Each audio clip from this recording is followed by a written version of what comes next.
number 3 natin, dito. Punta tayo dito sa kabila. Itong ating ESP. Yan, Enhanced Smart Power.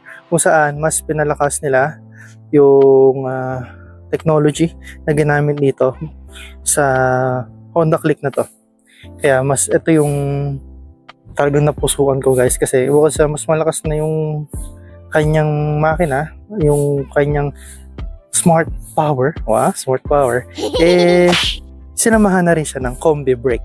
Yan ang ating number 4 dito sa ating listahan, yung ating combination brake, which is kapag pumiga ka dito sa harapan ng brake, may kasama ng kapag pumiga ka doon sa likod, may kasama din dito sa harapan.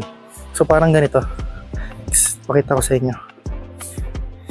Dito sa likod, ito yung likod kapag piniga mo to ng 70%, may kasama na rin siyang 30% dito. Kung makikita nyo, parang may gumagalaw dyan.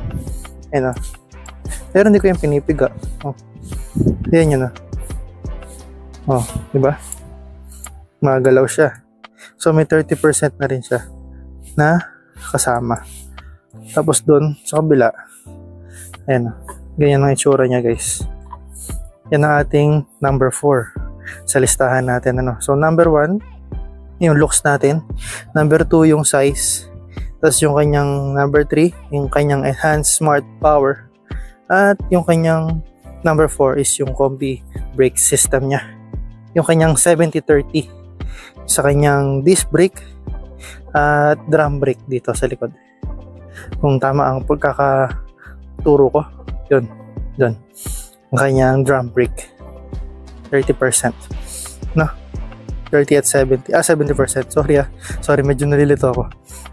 Yun nga, number 5, kaya nilista ko to baka kasi malito-lito ako.